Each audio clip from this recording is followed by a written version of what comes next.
Hello, everyone. Welcome inside the Red Earth Production Studios for this edition of YBMcast, powered by Game 7 Baseball, game7baseball.com. Go to the website, get your team registered, spring, summer tournaments. Let's get going. Have some fun. Game7baseball.com. Today, we are continuing our GAC preview, and we're in the South again this year. Welcome to the show, Coach Justin Rodgers from Troy Buchanan. Brian, thanks for having me. Absolutely, man. Yeah. Fun. Ready for some baseball.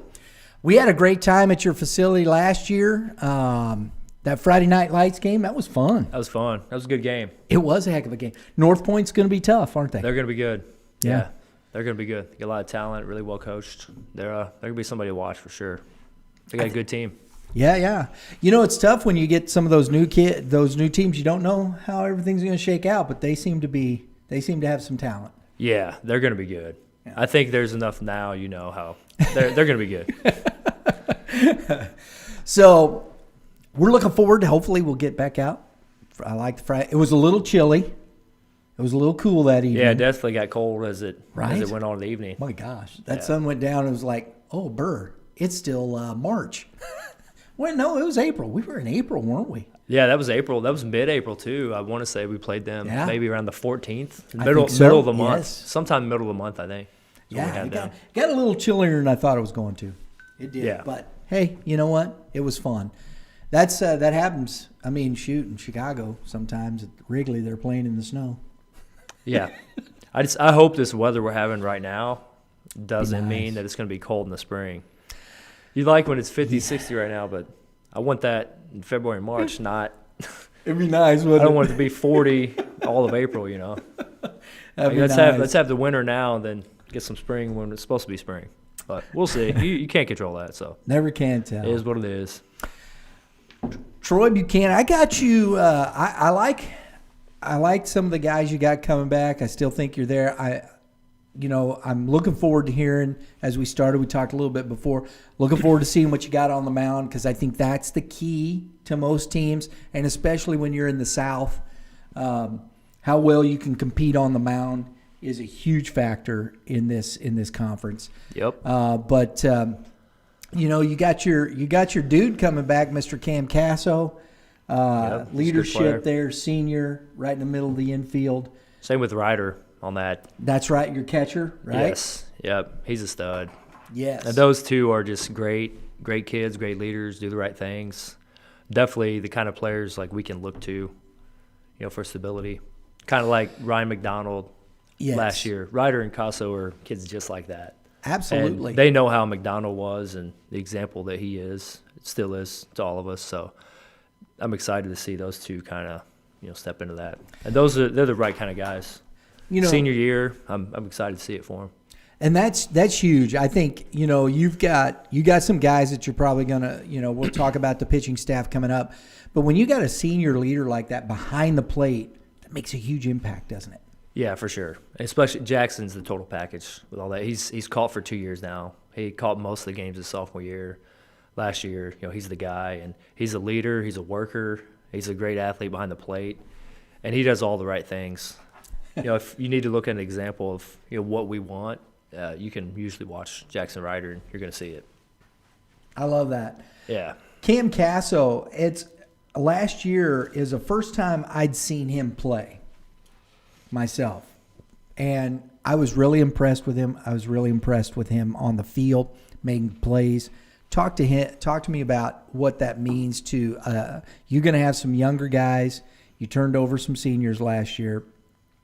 Where's his role in this, and how do you see him fitting, bringing that team along with him? Oh, he's a leader. I mean, he's going to hit somewhere top of the order for us.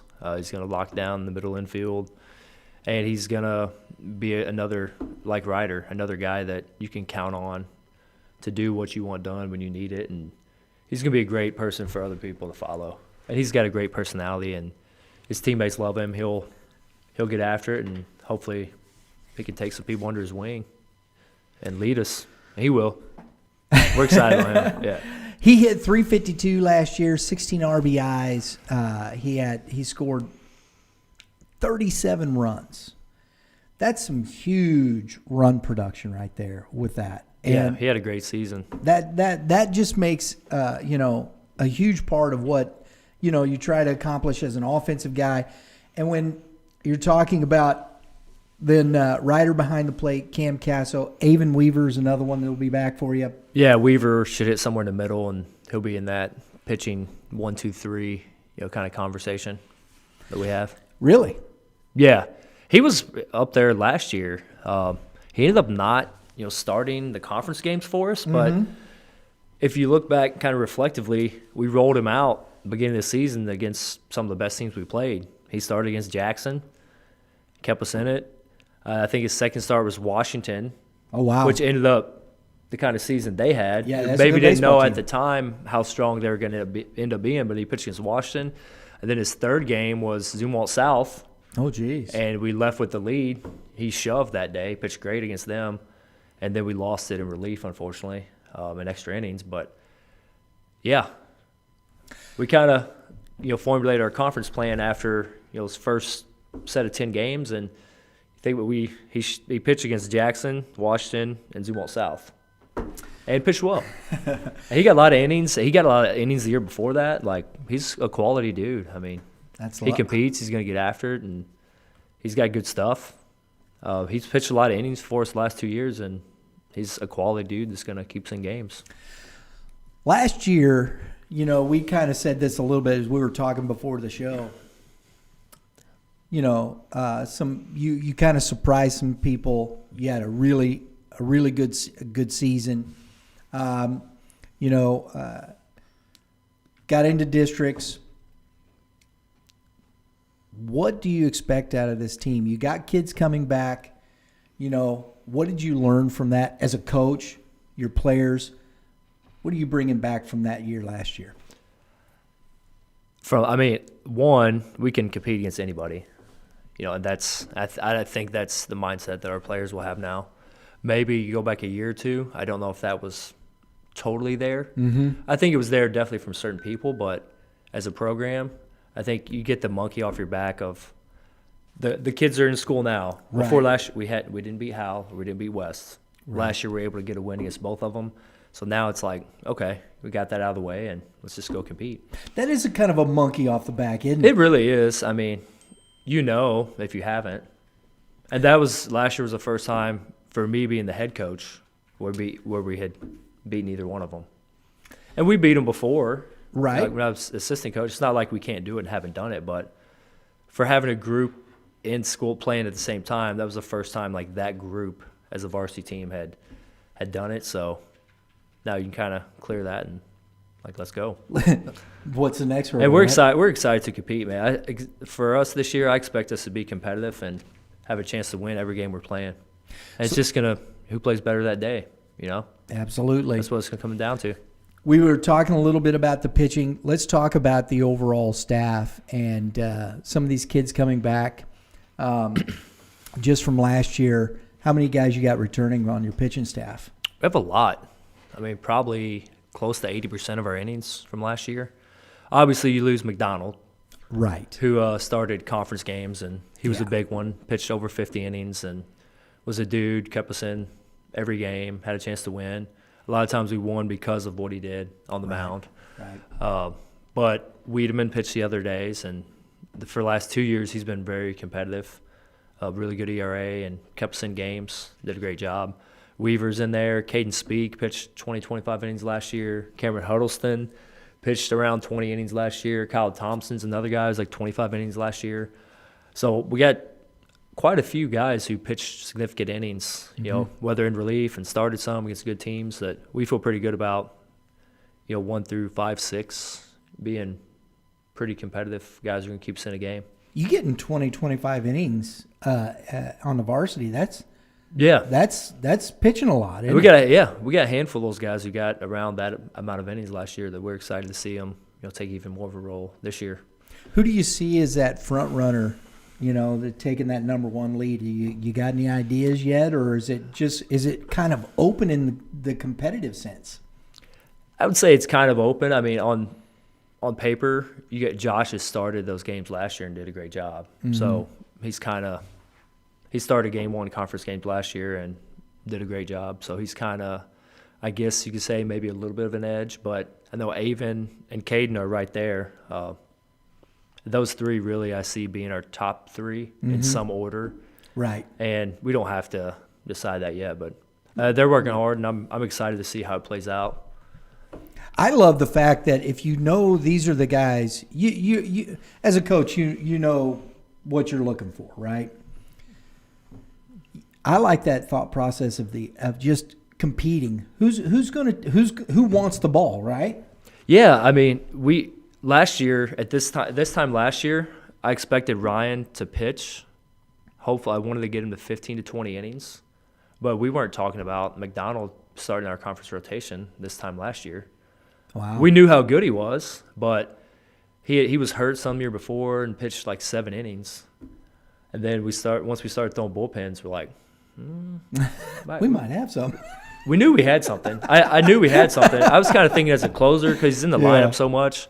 But, like, you know what? We may not want to save him to pitch 1 or 2 innings at a time. We might need to send him out there to start the game.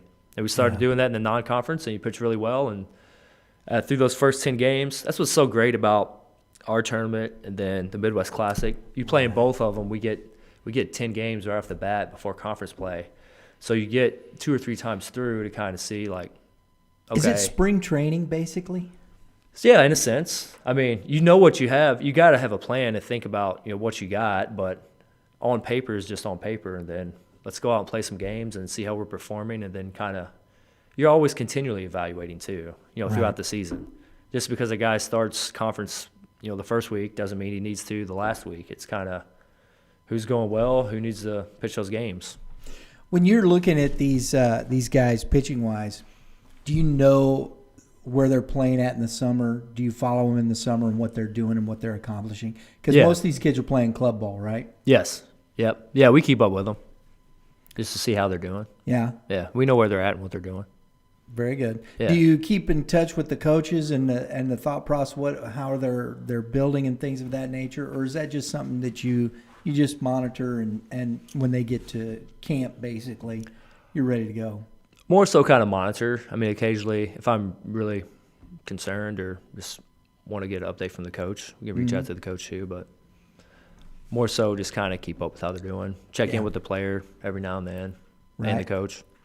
It's good to have those relationships every now and again, isn't it? Yeah, for sure. Yeah, absolutely. Let's go back to defense.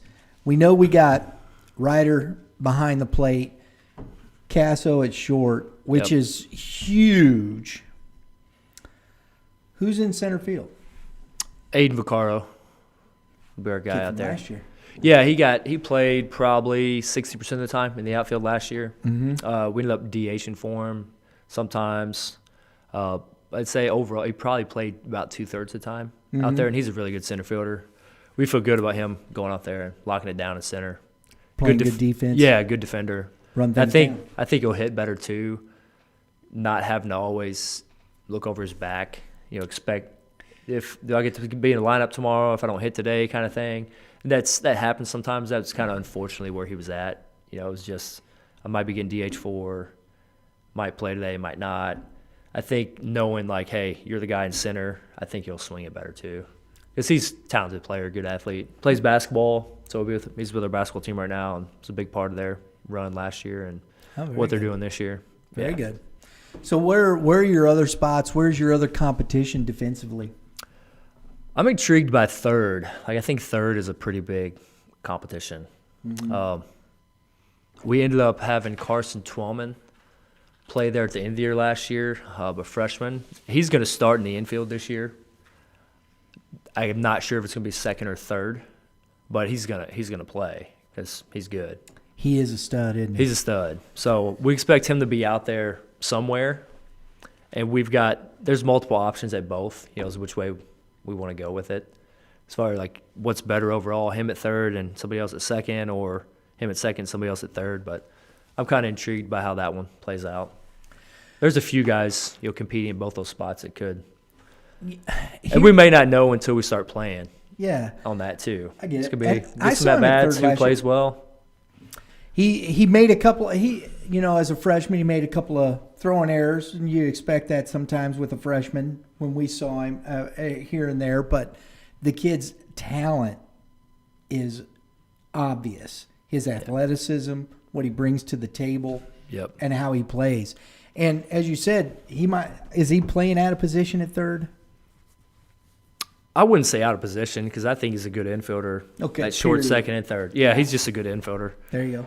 He played short for his Gators team, but I wouldn't say third's out of position either. I mean, and he probably wouldn't say it either. He can play all of them. He's played all of them. He's a good second baseman, great shortstop, great third baseman. It's tough when you got that. He'll be good at whichever spot he needs to play. Yeah. It's tough when you got that senior dude in front of you, right, with Cam at shortstop. And, I mean, he probably wants to play it. He likes to play short. But I love the fact that he's willing to go and play anywhere you ask him to. Oh, yeah, he's a ball player. He's got the right mentality on that. Mm-hmm. He's willing to do whatever the team needs, and he'll do a great job. I love it, man. I love it. Caleb Knaust? Knaust, yeah. It's Knaust? Knaust, yep. Okay. Yep. He just committed to Moberly. Expect him to probably play first, but there's some other guys there too. Mm-hmm. Knaust I think he'll be in our 9 for sure somewhere. He could play second too. Really? That's another. He played some second the last couple of years. That's another one of those things, like what's the best overall combination. But Caleb, I expect to be one of our best 9 bats and position players, and we'll move it around accordingly however we need to. And you can always DH somebody as well. Right. But he's a good glove, Knaust. So if I wrote a lineup tomorrow, he'd probably be at first. I like that because I think sometimes in high school, and you can correct me, I think this is, opinions or, what that, but I think sometimes we see the lineup built on the offense first. And I understand that thought process, especially in high school. But defense is premium at the high school level. Would you agree? Yeah. Yeah, I mean, you can stay – if you can pitch and play defense, you can stay in games. Right. And then can you hit enough or find ways to score? Shouldn't say hit. Can you play offense well enough to be able to find ways to score? That may not always be hitting.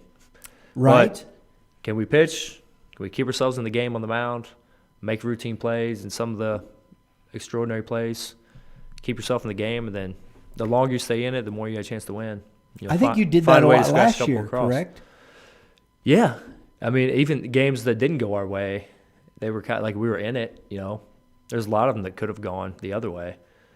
Tight ones we won that could have gone the other way. Tight ones we lost could have gone the other way. But the more you can keep yourself in it, you have a chance.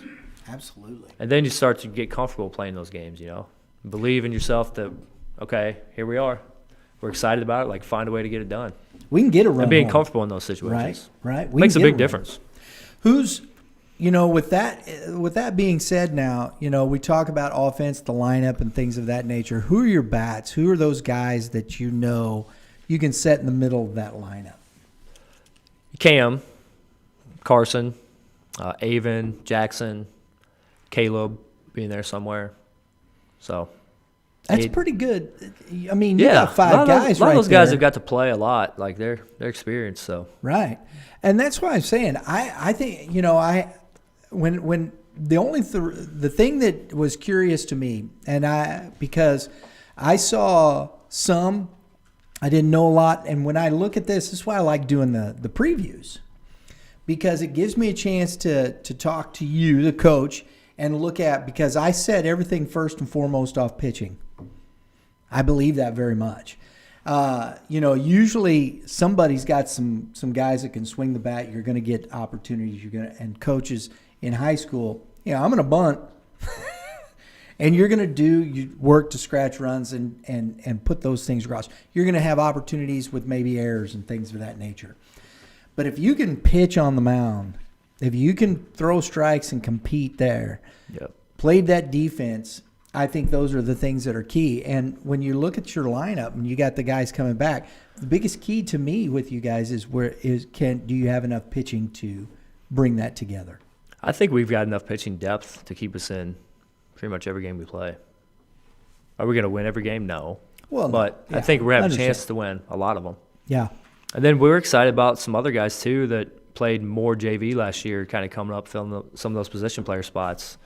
Like Lance Stuckey's a junior who was our backup catcher last year. He got a little bit of varsity time, but is a really talented, exciting player. Jesse Wilmus is another guy that could be in that third base conversation. Nate Bergkemper is a senior that was on our team last year.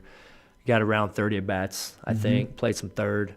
Then you got Paul Kirstein, could be in there at second base. We've got some options, that we're excited about.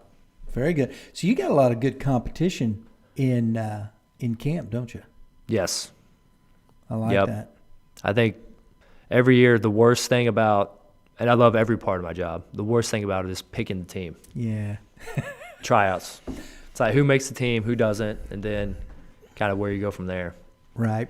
It's no fun. We got a lot of guys that play baseball and are playing at a high level now, and we're going to have to send some home. It's terrible. That's the worst thing. But it's good from a baseball sense, but Yeah. it sucks that you're going to have to turn some away who only play baseball and they play a lot. It's the nature of it, unfortunately. That's tough. It's tough. It's good and bad. Well, I think it's good in the sense that it creates that competitive level. You want to be on the field. You got to prove that you want to be there and that you're working hard. Because if this other guy's better, you have to make that decision, right? Yeah. We have to play who we think's the best option. And I think sometimes For the entire team. You have to. Yeah. Sometimes a kid just plays his way into that. It makes it an easy decision, doesn't it? Yeah. Yep. And And sometimes it's not always who you thought it was going to be. Just they go out there and somebody just steps up and you're like, maybe somebody performs better than you thought they would, and then maybe somebody else doesn't perform as well as you thought they would. It's just you never really know. That's why I like, again, having those games early on. right. You get at least 10, and we have Washington a doubleheader in between those two tournaments, so we got 12 games before we play a conference game scheduled.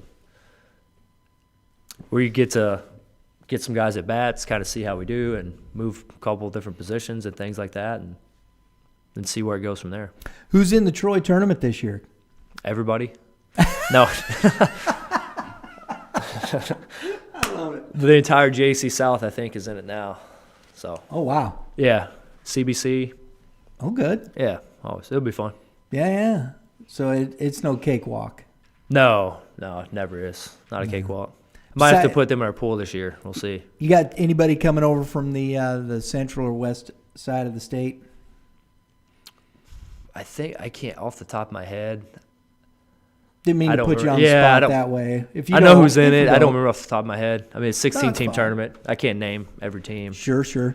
If I look at it refresh again, I'd be like, oh, yeah, they're in it. But I can't just rattle off all 16 teams, I got you. I understand. Yeah. No worries. I'm not that smart. I'm a PE teacher.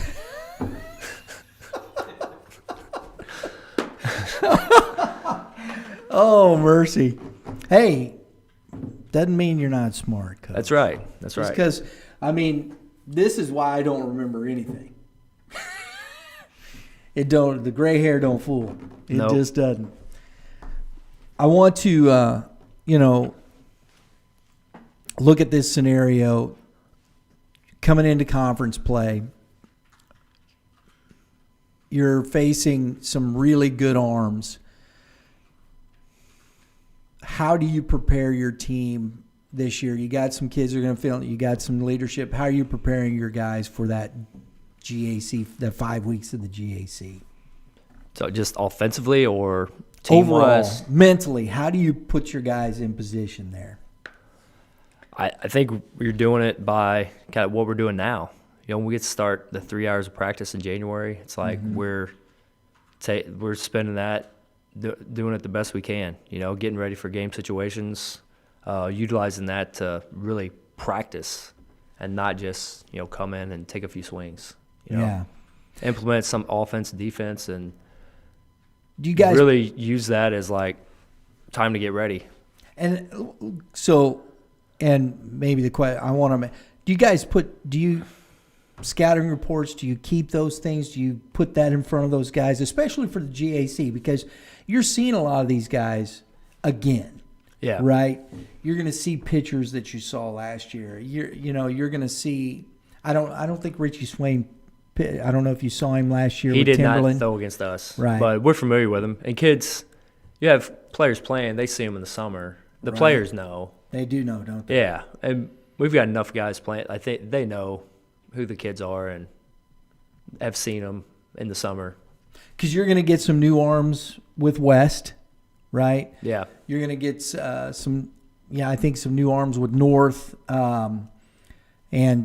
So Timberland's got Swain, you haven't seen, and probably a couple other arms you haven't seen. So there's a lot of things in that scenario preparing for the GAC that's a little bit unknown going into that, other than what the kids maybe if they've played against them before. Yeah, they know, but it's different players. But you kind of know what you're going to be up against. You got to be ready to hit upper 80s to even low 90s velocity, right? With command of all secondary pitches. If you're not, then you're going to have a tough time. It's going to be ugly. So right? the names change, but you know that you got to see upper 80s. Somebody Well, you're going to I see like upper that. 80s, and you got to be ready for that. Maybe even low 9s, and if you're not ready for that, it's just probably not going to happen for you. I like that. The names change, but the velocity stays the same. Yeah, I mean, whoever it is, there's not going to be somebody out there, throwing 72 in conference games this year. I mean, it's going to be guys that are humming it. Yeah, 80, upper 80s plus. I agree. Yeah. And that's year in, year out. You got to be ready for that. I like it. It's going to be fun. And then, of course, once you start playing the games and you see the guys next year, like during the spring, I think that's when you look more at scouting, what you saw the first time and that kind of thing. Yeah. And start talking to other coaches. Because what they're doing last summer even, that's a long way to this spring. It is. Guys can develop a lot in that amount of time. So if you didn't see them, I mean, who knows what they're doing all winter. Right. So going off something from last summer or even last year might not be how they are now. So you got to talk to other coaches who see them in the spring and then what we see when we play them, kind of thing. Well, and you guys, coming up, I'm sure do you keep tabs on your kids, what they're working? If you haven't seen them, are you watching their progress through the winter? You got guys that like jump. Who's grown? Who's got that 2 inches? Who's put on 10 pounds of muscle? Yeah, we see them. We're fortunate enough that I have a lot of our players in class for weights, and if not, I know all the weightlifting teachers and good relationships there with the PE department. So I'll keep up. I either pop into their class, if it's my planned period, or I'll keep up with the other PE teachers, like, what's this guy doing? What are his numbers like? And that kind of thing. So I'm at the high school building, so I see most of our kids. Cool. And we've done a little bit of like speed training and running, that kind of thing. And the guys are showing up, so we see them. Like, we're keeping up with them. We're talking to them, seeing how they're doing, and kind of know what they're up to.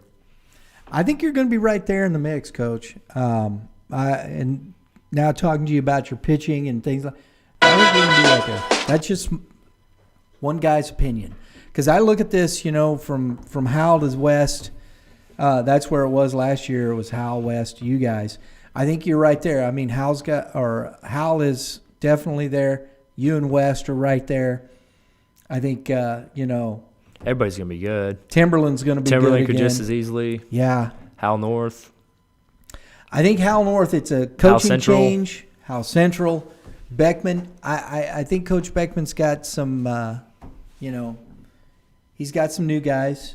He's going to be, they turned over a lot. Yep. So I think that's going to be interesting. I mean, they're going to be well coached. They're going to be well coached, and they're going to compete. That's a given. Howell North right? is a sleeper too. It'll be interesting. I don't know. I'm trying to get a hold of the Howell North coach who want to come on the show. I mean, even it's kind of like us 2 years ago. Our record was what it was in the conference, but half those games we could have easily won. We didn't. Yes. And then Howell North last year, I think when we played them, it was like 2-1 and 5-3. Yeah. And they beat West. Yep. So it's not like they're Yeah, you're out like- there just getting pounded or anything. They Right. were a quality team, and you talk about a few one-run games, they could easily make that go a lot different. You know, it's funny because That could be anybody. It You- could be Central, North, us, like Timberland, anybody. you The think game it- should be so tight. It's just who's going to win more of those tight games. Exactly. West had 3 losses. None of them were to Howell. They beat Howell Yep. both times. They lost to you guys. They lost to North, and I think They beat lost us. to They beat Timberland. us in the conference games. They beat you both. Yeah. Okay. We lost the conference Maybe it games was to them. because they lost to Timberland. Oh, I think it was They Central. lost 1 to Howell North. Yes, and I think it was the other one was Central because they Yeah. did not lose a conference game to Howell. No. So and they had 3 losses. That shows you the depth of the conference there. Yeah. So I think that's a big part of it.